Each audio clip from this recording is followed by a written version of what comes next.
दोस्तों, अगर आप हमारे YouTube चैनल के मेंबर हो तो कृपया ये बात को ध्यान से सुनें। अमेरिकन गवर्नमेंट की बॉन्ड डील्स के अंदर कल के अमेरिकन गवर्नमेंट के डिसीजन के बावजूद आज एक बड़ी तेजी दिख रही है, जिसका इम्पैक्ट गोल्ड और सिल्वर के ऊपर निगेटिवली भी आ सकता है। तो हम जो आपको गोल्ड और सिल्वर के महत्वपूर्ण लेवल्स हमारे मेंबर ओनली वीडियो से मेंशन करते हैं, वहां पर वॉलीटिलिटी भी देखी जा सकती है।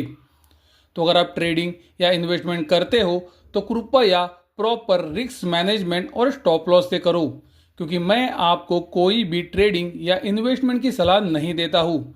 मैं आपको मेरे वीडियो से सिर्फ एनालिसिस प्रोवाइड करता हूँ। दोस्तों, हम आपको पिछले 2 से 3 हफ्तों के वीडियोस से ये लगातार बताते आ रहे हैं कि ये मार्केट के अंदर गोल्ड और सिल्वर के लिए एक रिस्क डेफिनेटली है, और वो रिस्क है बॉन्ड यील्ड्स की। आज सुबह के वीडियो में भी हमने आपको ये बताया था कि अमेरिकी सरकार ने जो डिसीजन लिया है लॉन्ग डेटेड बॉन्ड्स को खरीदने का, उस वजह से बॉन्ड यील्ड्स के अंदर गिरावट आई। लेकिन हमने आपको ये स्पष्ट रूप से बताया, बॉन्ड यील्ड्स अभी भी 4.50 से 4.60% के महत्वपूर्ण सपोर्ट एरिया के नीचे गई नहीं है। तो दोस्तों, अगर आने वाले दिनों में बॉन्ड यील्ड्स 4.50 से 4.60% के एरिया के नीचे नहीं जाती है तो बॉन्ड यील्ड्स फिर से एक बार ऊपर चलना शुरू करेंगी, जो गोल्ड सिल्वर के लिए निगेटिव संकेत हो सकता है। ये आज सुबह के वीडियो में ही हमने आपको बताया है। जैसे कि आप देख सकते हो, बॉन्ड यील्ड्स ज्यादा समय नीचे नहीं रही है। मेरा एक्सपेक्टेशन था कि कुछ दिनों के बाद बॉन्ड यील्ड्स ऊपर चलना शुरू कर सकती है, लेकिन जैसे कि आप वीडियो में देख सकते हो, बॉन्ड यील्ड्स ने आज ही कल आई हुई पूरी गिरावट रिकवर कर दी है और बॉन्ड यील्ड्स अभी डे हाई के ऊपर ट्रेड हो रही है, जिस वजह से दोस्तों गोल्ड और सिल्वर के मार्केट के अंदर वॉलीटिलिटी भी देखी जा सकती है, क्योंकि बॉन्ड यील्ड्स जब भी ऊपर जाती है तो वो गोल्ड सिल्वर के अंदर वॉलीटिलिटी ला सकती है। दोस्तों, आप वीडियो के अंदर देख सकते हो, बॉन्ड यील्ड्स के अंदर तेजी इसी वजह से बन रही है क्योंकि क्रूड ऑयल के अंदर आज 3% की तेजी है। और जैसे कि हमने आपको हमेशा कहा है कि क्रूड ऑयल अगर ऊपर जाता है तो इन्फ्लेशन का खतरा बढ़ता है, और अगर इन्फ्लेशन का खतरा बढ़ेगा तो बॉन्ड यील्ड्स भी ऊपर जाएंगी। तो दोस्तों, जैसे कि हमने डिस्कस किया है कि गोल्ड और सिल्वर के मार्केट को अभी भी एक रिस्क डेफिनेटली है, और वो रिस्क है बॉन्ड यील्ड्स की, और आज वो ऊपर जा रही है। तो इनके ऊपर ध्यान रखना बहुत ही ज्यादा जरूरी है।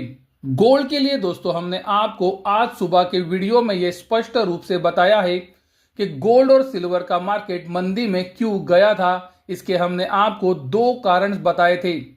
पहला कारण था कि गोल्ड लोअर हाई और लोअर लो ये बीरिश फॉर्मेशन में काम कर रहा था, और दोस्तों ये कारण अभी भी वैलिड है, वैध है। गोल्ड अभी भी लोअर हाई और लोअर लो ये फॉर्मेशन में ट्रेड हो रहा है। लेकिन जो दूसरी कंडीशन थी वो थी गोल्ड 200 दिनों के सिंपल और एक्सपोनेंशियल मूविंग एवरेज के नीचे भी ट्रेड हो रहा है। लेकिन ये कंडीशन अभी धीरे धीरे बदल रही है। सुबह के वीडियो के अंदर हमने आपको ये स्पष्ट रूप से बताया है कि ये कंडीशन को बदलने में कुछ और दिन भी लग सकते हैं, क्योंकि दोस्तों 200 दिनों के सिंपल और एक्सपोनेंशियल मूविंग एवरेज के ऊपर गोल्ड को टिकना बहुत ही ज्यादा जरूरी है अगर गोल्ड को फिर से एक बार तेजी के मार्केट में आने के संकेत देने हैं।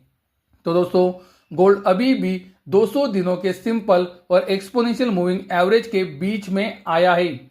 जैसे कि हमने कहा है कि अगर तेजी के मार्केट के संकेत आने हैं तो गोल्ड को ये 200 दिनों के सिंपल और एक्सपोनेंशियल मूविंग एवरेज के ऊपर सस्टेन होना जरूरी है। उसी तरह से सिल्वर के लिए हमने आपको कहा है कि सिल्वर 200 दिनों के एक्सपोनेंशियल मूविंग एवरेज के ऊपर तो ब्रेकआउट किया है, लेकिन सिल्वर अभी भी 200 दिनों के सिंपल मूविंग एवरेज के महत्वपूर्ण रेजिस्टेंस एरिया के नीचे है। उसी तरह से दिसंबर 2025 के एंड से जहां से सिल्वर में बड़ी तेजी बनी थी, वो महत्वपूर्ण सपोर्ट एरिया के नीचे भी सिल्वर अभी भी ट्रेड हो रहा है। तो दोस्तों, आज सुबह के वीडियो से हमने आपको एक आइडिया देने का कोशिश किया था कि गोल्ड और सिल्वर का मार्केट तेजी में आ सकता है, ऐसे संकेत कब आ सकते हैं। उसी तरह से हमने आपको ये क्लियरली मेंशन किया है कि बॉन्ड डील्स गोल्ड और सिल्वर के मार्केट के लिए रिस्क डेफिनेटली है। वीडियो खत्म करने से पहले दोस्तों मैं यही बताना चाहूंगा कि कल गोल्ड और सिल्वर के अंदर बड़ी तेजी इसी वजह से बनी थी क्योंकि बॉन्ड डील्स के अंदर एक बड़ी गिरावट आई थी। बॉन्ड डील्स के अंदर बड़ी गिरावट इस वजह से आई थी क्योंकि अमेरिकन गवर्नमेंट ने यह अनाउंस किया कि वो लॉन्ग डेटेड सिक्योरिटीज को खरीदेंगे, जिस वजह से मार्केट के अंदर लिक्विडिटी आएगी और उस वजह से बॉन्ड डील्स गिरी थी।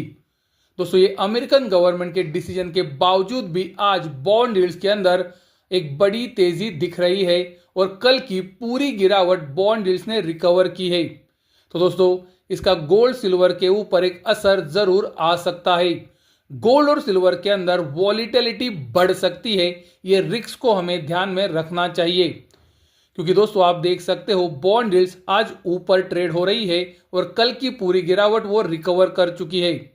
तो जैसे कि मैं आपको पिछले 2 से 3 हफ्तों के वीडियो से लगातार बता रहा हूं, वही बात मैं ये वीडियो में भी बताना चाहूंगा। गोल्ड और सिल्वर के अंदर काम करते समय ये एक रिस्क को हमें ध्यान में जरूर रखना चाहिए क्योंकि अमेरिकन गवर्नमेंट के प्रयास के बावजूद भी आप देख सकते हो बॉन्ड डील्स आज पूरी तरह से रिकवर हुई है और डे हाई पर ट्रेड हो रही है।